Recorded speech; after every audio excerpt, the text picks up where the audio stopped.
Olá, pessoal, sejam todos muito bem-vindos. Esse é o podcast Asma em Foco, da Associação Brasileira de Asma Grave. Muito obrigada a todos vocês por nos acompanharem mais essa edição do podcast. Hoje com a nossa convidada super especial, a doutora Sumaia Fife, que é advogada. Doutora, muito obrigada por aceitar nosso convite mais uma vez. Obrigada a todos os ouvintes, quem segue a ASBAG. É um super prazer estar aqui com a Raíssa mais uma vez, conversando sobre um tema que é a minha vida, né? Eu respiro direito em saúde. Muito bom. E como a doutora falou, hoje o tema é direito do paciente. É um assunto que gera bastante dúvidas, né, doutora? Então, a gente vai tentar falar um pouquinho aqui e desmistificar algumas coisas também. Já agradeço também às empresas parceiras, GSK, Sanofi e AstraZeneca, por proporcionar esse momento aqui pra gente. Sumaia, eu queria que você primeiro falasse um pouquinho do seu trabalho, se apresentasse para quem está nos assistindo, por favor. Então, vamos lá.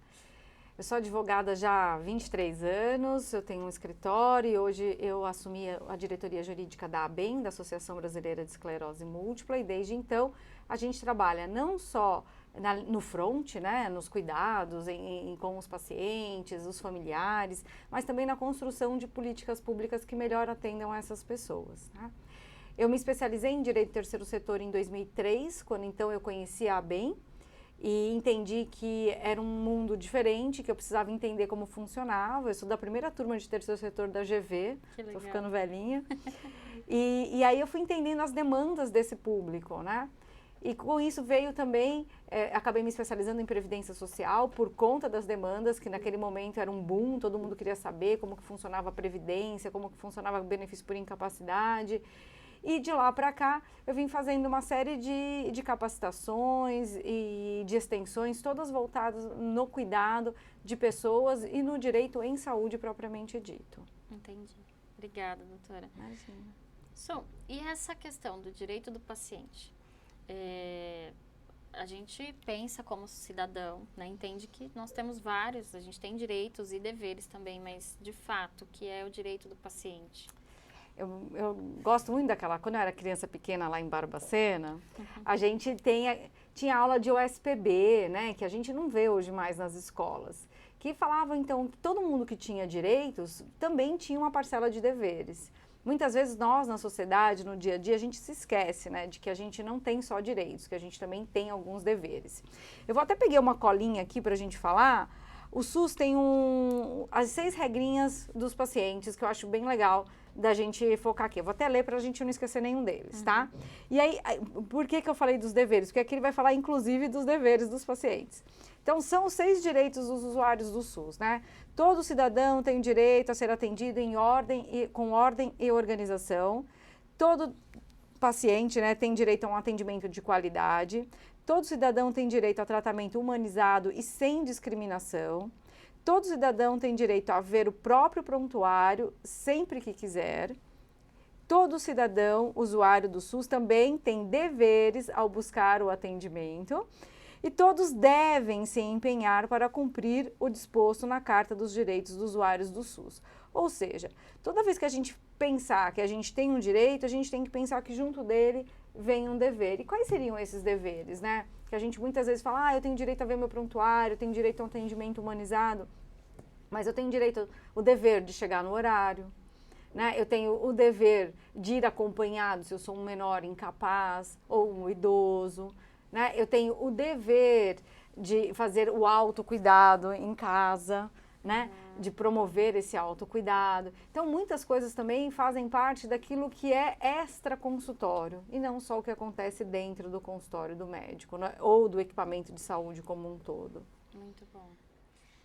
E entrando nessa questão dos direitos do paciente, né? Aqui a gente vai tentar focar um pouco no Sistema Único de Saúde, né? Que acho que a maior parcela da população acaba usando. Usuário do SUS. Né? Acaba utilizando o SUS. Até que ponto o SUS ele tem a obrigatoriedade de fornecer um tratamento, uma assistência, uma tecnologia para um paciente? Então, sendo bem advogada, né, como eu disse no comecinho aqui com você, tudo depende, né?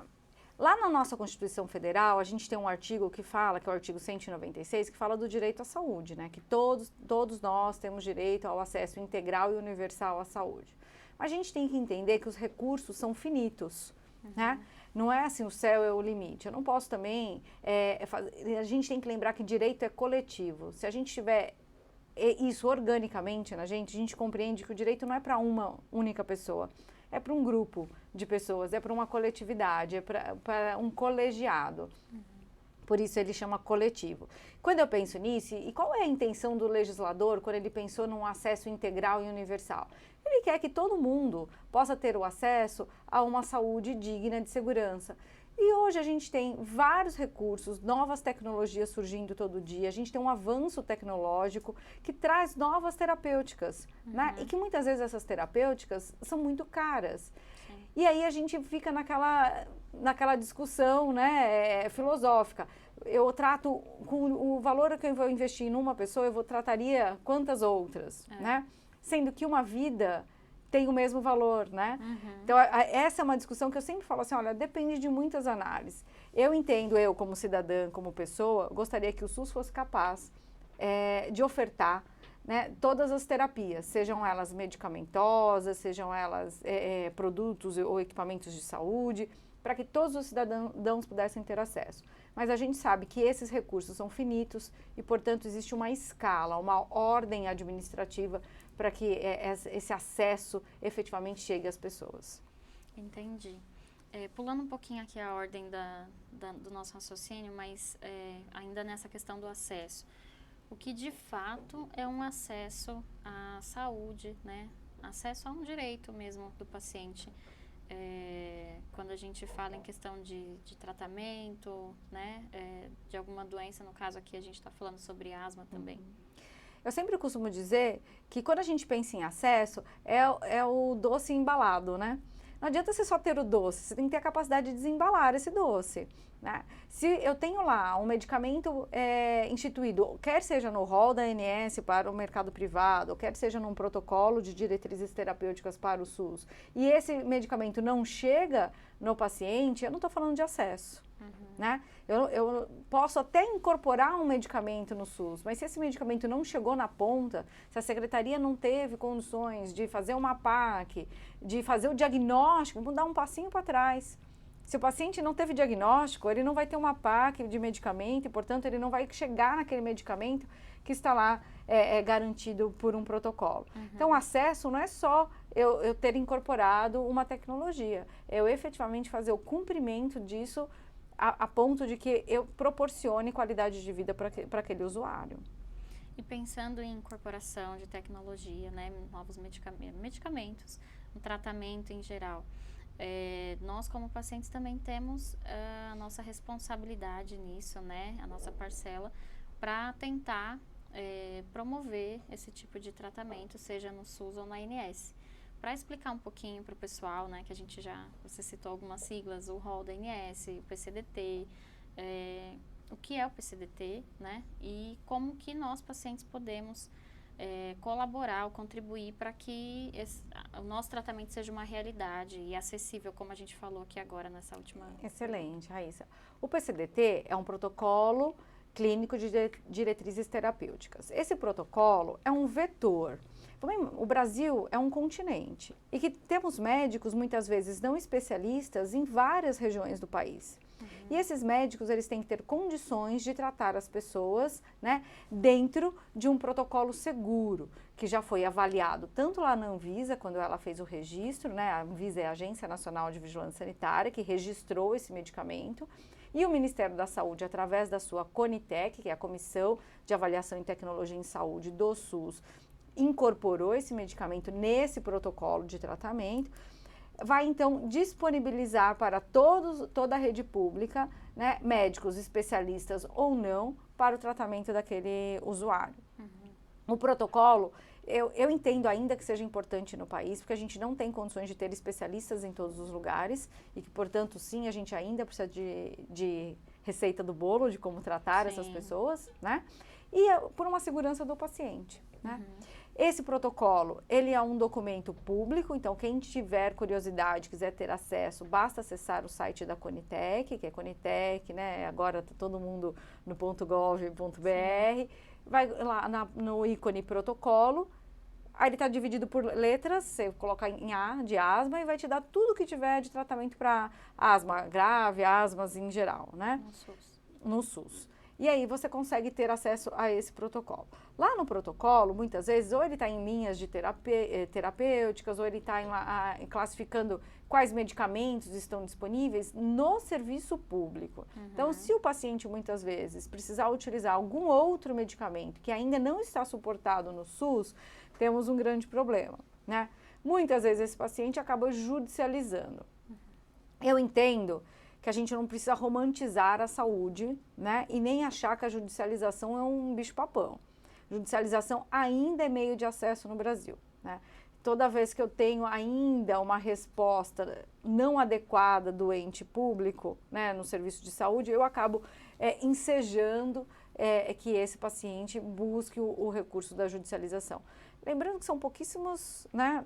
O índice de judicialização é bem pequeno. As pessoas muitas vezes falam, é a judicialização e tal. Mas são poucas pessoas que buscam o recurso da judicialização ainda, né? Para fins de medicamento de alto custo no SUS.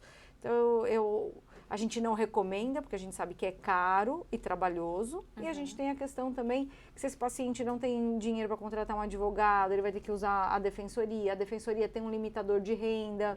Se a pessoa estiver naquele limbo, que nem está na renda da defensoria, nem tem condições de contratar um advogado, acaba desassistido desse recurso. Então, todas essas variantes devem ser consideradas. E voltando lá naquela perguntinha de acesso, me ocorreu agora a questão dos multicritérios também, né? Quando a gente pensa em acesso, será que esse paciente tem condições de pegar uma condução para ir buscar esse medicamento? Quanto tempo de deslocamento até um centro de dispensação, até um dispensário público de medicamento esse paciente tem que se deslocar? Será que ele vai perder um dia de trabalho e, portanto, comprometer o seu trabalho? Então, quando eu penso em acesso, eu também tenho que pensar em adesão, né? E aí, como que seria essa avaliação, que muitas vezes os núcleos, os NATs, né, os núcleos de avaliação em tecnologia, eu sempre questiono isso. Poxa, por que a gente não leva em consideração aqueles fatores que não estão diretamente, os custos indiretos, né? Não só os diretos ligados ao medicamento, mas os custos indiretos do usuário, que muitas vezes ele deixa de receber o tratamento porque ele não tem condições de acessar, no estrito senso da palavra, aquela tecnologia. E a gente tem vários relatos, né? Tem paciente, por exemplo, de Arapongas, que é o interior do Paraná, e precisa viajar 500 quilômetros até Curitiba para retirar essa medicação, que é só dispensado nessa cidade. Então, tá aí a questão do acesso. Não adianta nada estar incorporado, né, como Exatamente. você falou. E não chegar na pessoa que realmente ela se destina. Hoje a gente questiona muito isso. E parece, para a gente que vive isso nas associações, parece tão óbvio, né? E parece que quando a gente fala, soa romântico quando a gente está discutindo com um gestor de saúde. Parece algo muito distante. Eles ficam olhando, assim, quantas oportunidades eu tive de conversar e a pessoa fica me olhando, parecia que eu estava contando para ela, sabe, uma história da carochinha. Eu falo assim, mas, gente, será que você não pensou nisso, né? Que essa pessoa que está... Imagina, São Paulo, que é um estado gigante, quem está nos interiores, super interiores, como que chega nos seus polos, né? Não estou nem dizendo como chegar na capital, estou como chegar nos seus polos para retirar os seus medicamentos. O pessoal que mora na zona rural, se a gente pensar em norte do país, que tem aquela população ribeirinha, que precisa de viajar de barco, né? Eu participei agora, semana passada, de uma semana inteira com as associações de esclerose múltipla, a Associação do Pará, contando que o paciente ele tem que viajar 2 dias de barco para conseguir chegar numa cidade, para conseguir ter uma consulta com um médico, e ainda assim não tem um neurologista, né, que é a especialidade que trata a esclerose múltipla, que só vai ter a cada 6 meses um que vai de Belém para lá para poder fazer esses atendimentos.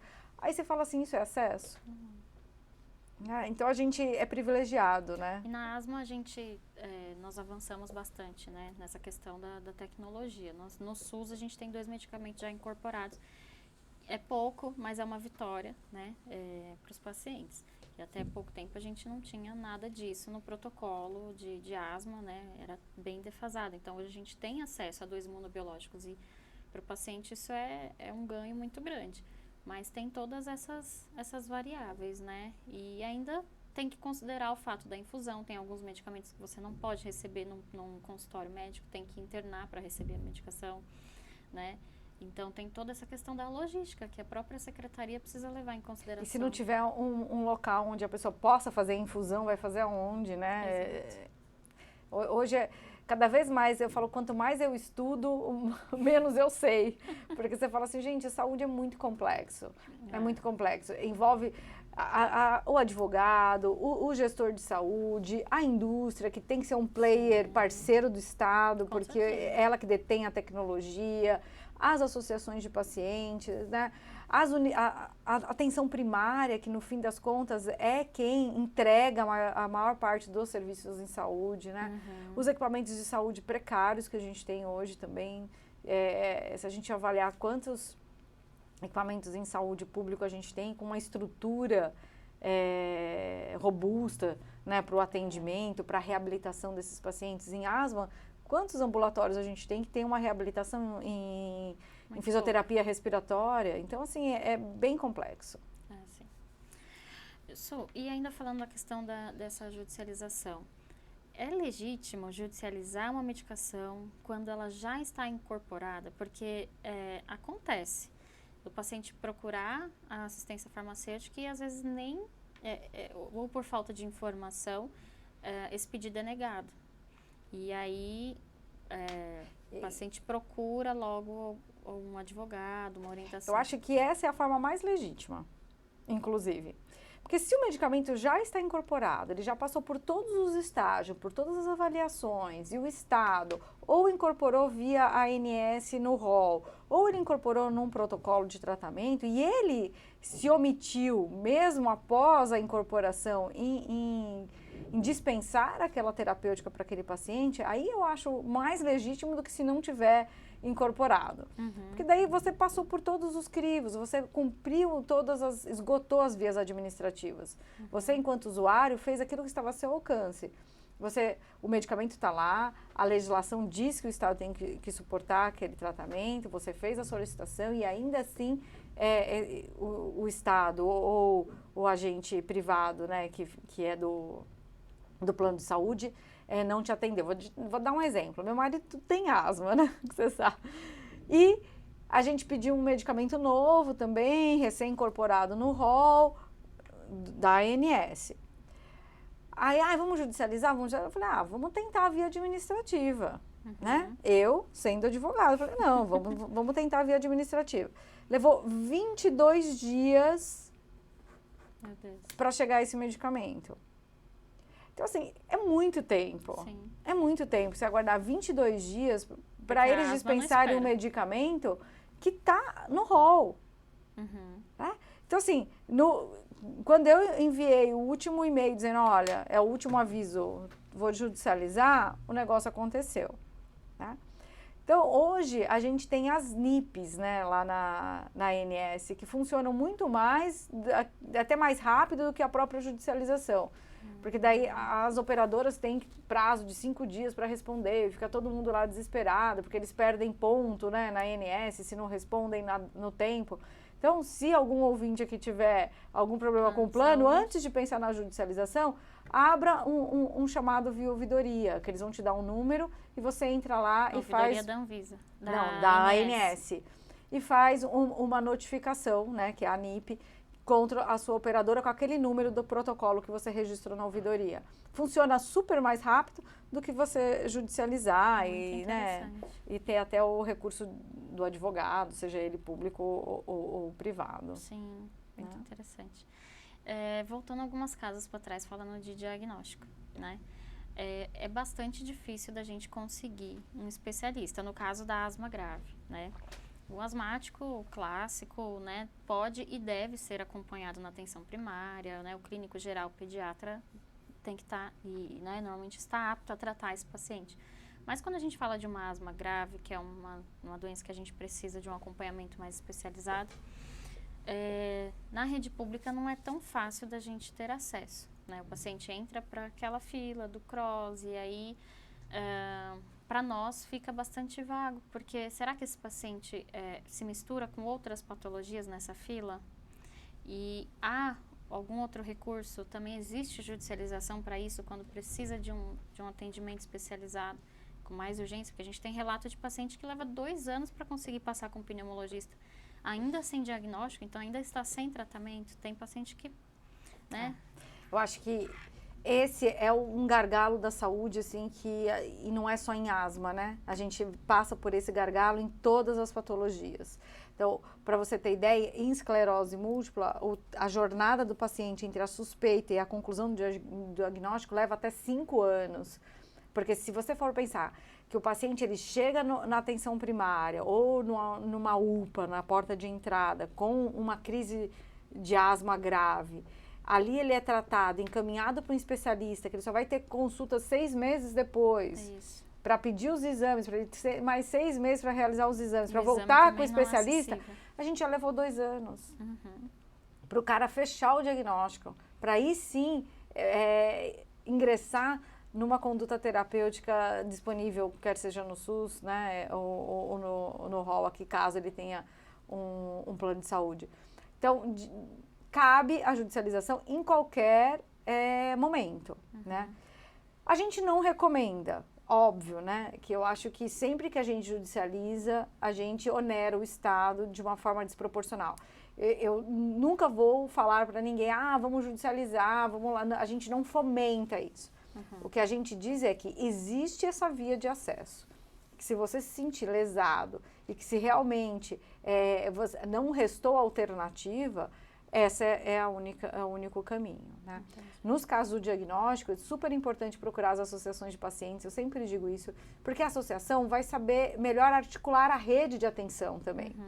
Quantas pacientes ligam lá na BEM, as assistentes sociais acabam, às vezes o próprio paciente não sabe articular a rede, ele não sabe como ele agenda o médico especialista, de repente não tem num lugar mais próximo, mas ele vai conseguir em outro, no mesmo município.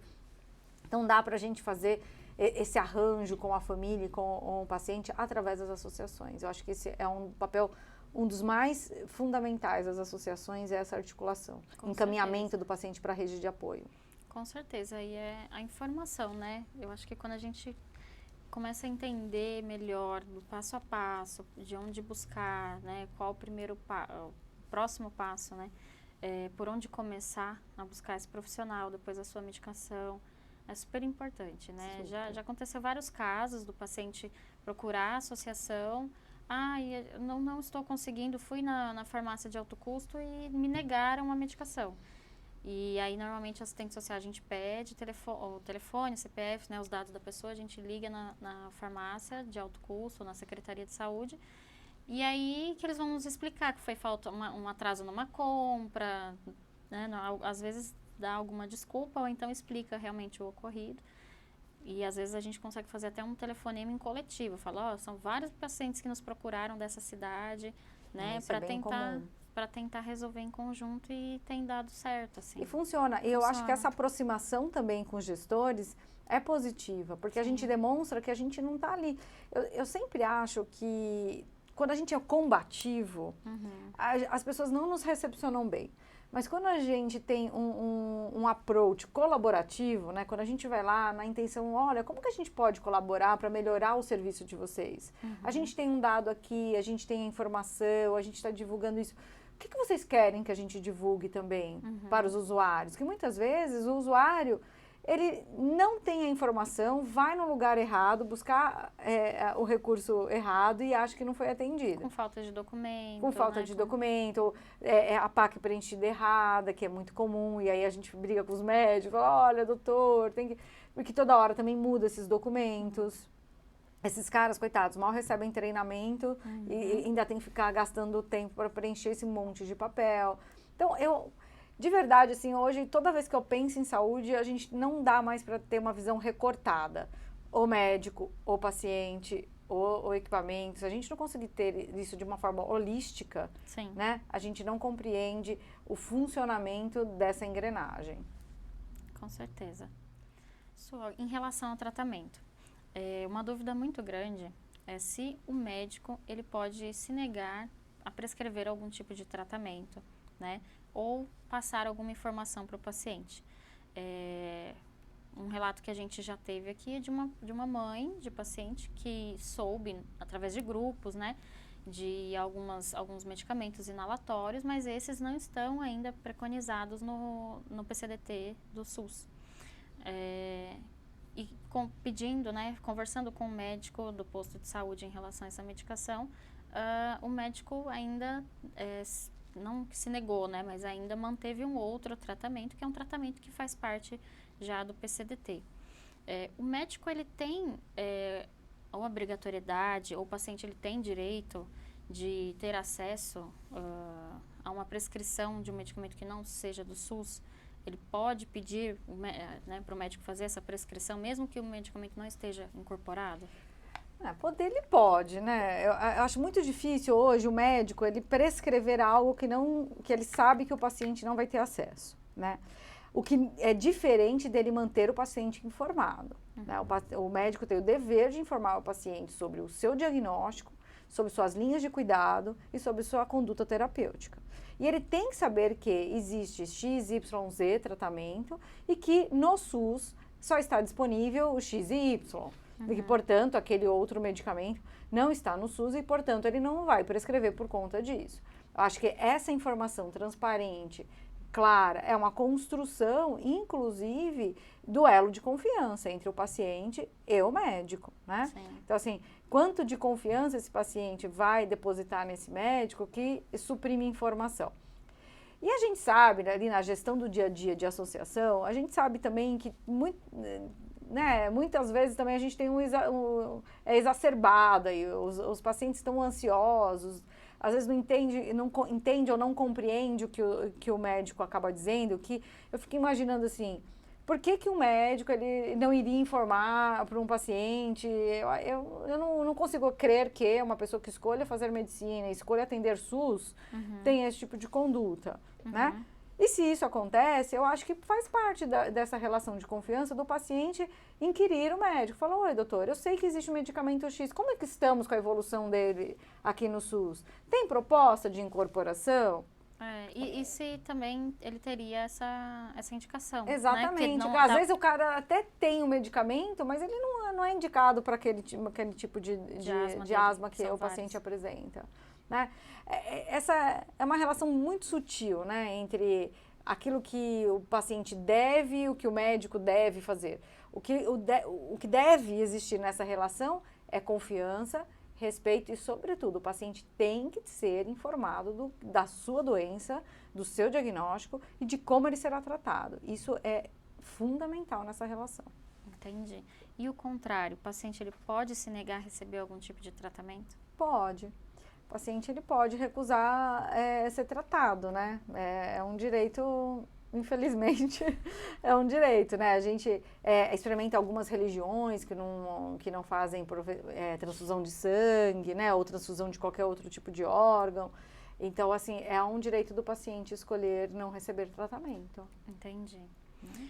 Uma outra dúvida, eu acho que até... Não é nem um direito do paciente, é um direito do cidadão, né? Entendi.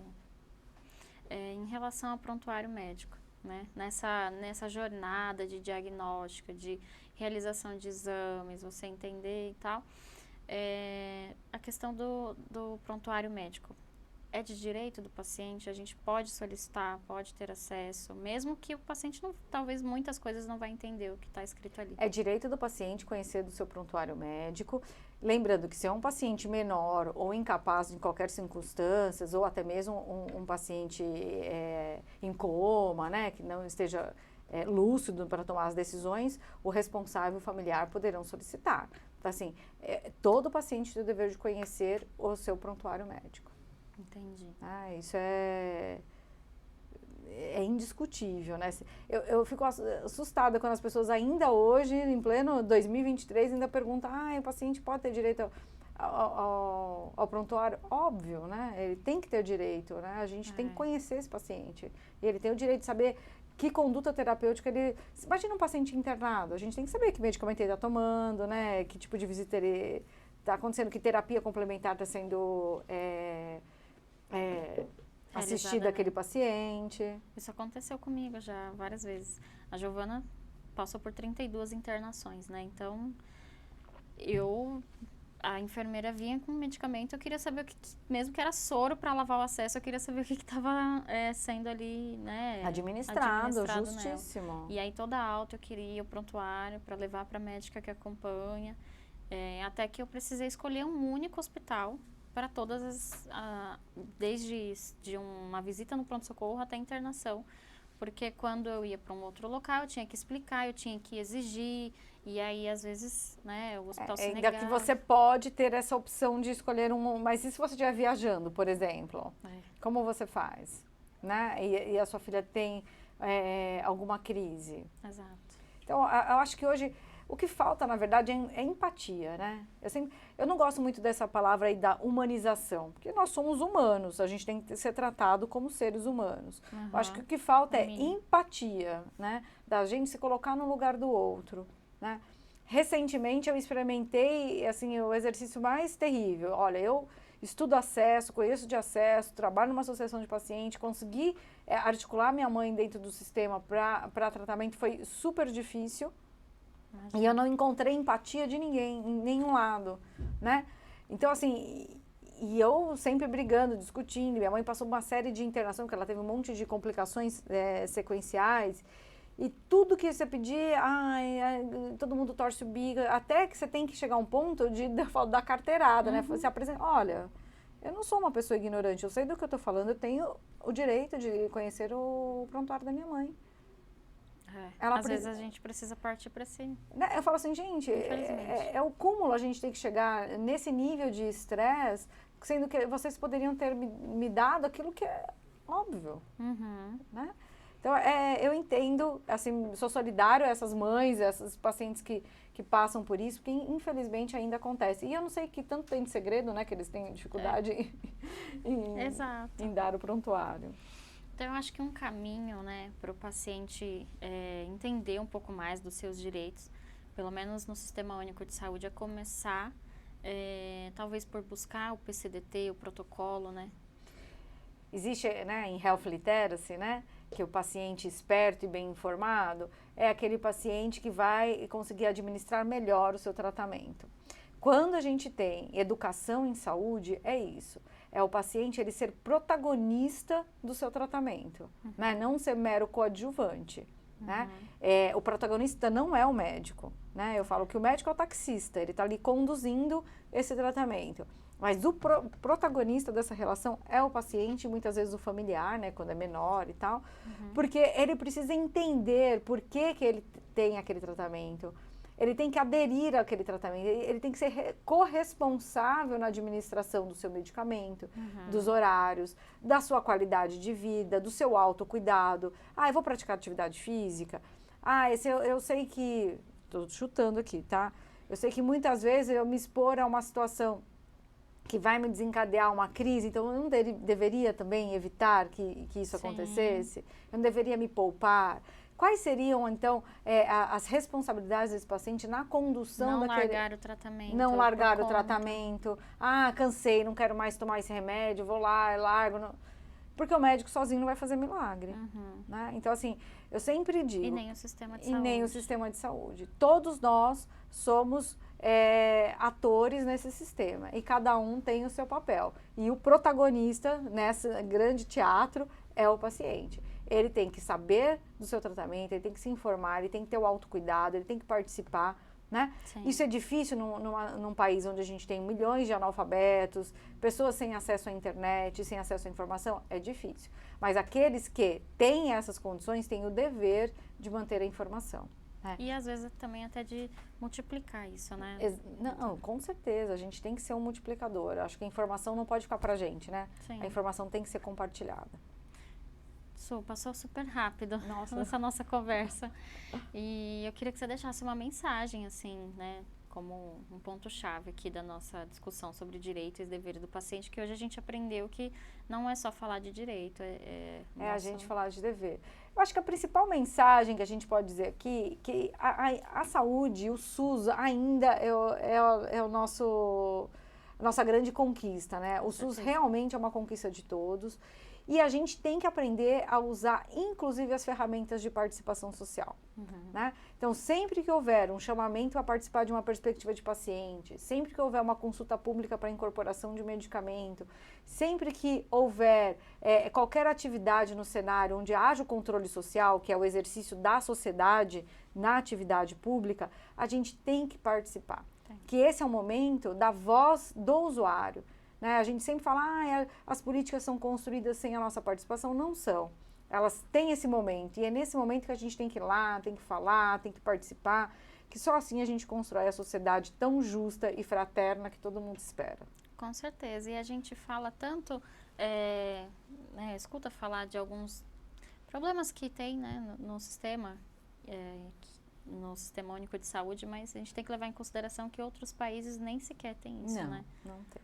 É verdade, a gente ainda é um país privilegiado, né? Ter um SUS do tamanho que é, num Brasil do tamanho que é, inclusive o nosso sistema privado, né? Que também é um sistema único no mundo, né? Se a gente for pensar que o nosso sistema privado ele veio em 1960, só foi regulamentado em 98, Caramba. E só em 2018 a gente teve a primeira atualização de rol aí, né? As atualizações do rol. Então, assim, é tudo muito lento ainda no nosso país, né? Então, Sim. A gente caminha para uma grande mudança em saúde, porque esse cenário do jeito que a gente vê hoje dos planos e tal, eu acho que não perdura há muito tempo, né? O custo da saúde no Brasil realmente tem que mudar para ser sustentável. Exatamente. Né? Su, muito obrigada mais uma vez por aceitar nosso convite, por estar sempre com a gente. Sumai, que já é nossa parceira das BAG, né, há alguns anos.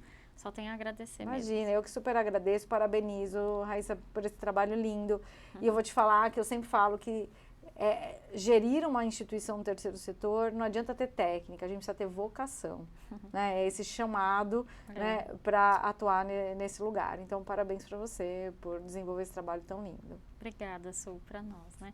E eu agradeço vocês por nos acompanhar até o final desse episódio. Quem tiver mais dúvidas, comenta aqui abaixo desse vídeo, que a gente vai tentar sempre estar compartilhando aí com vocês mais informações.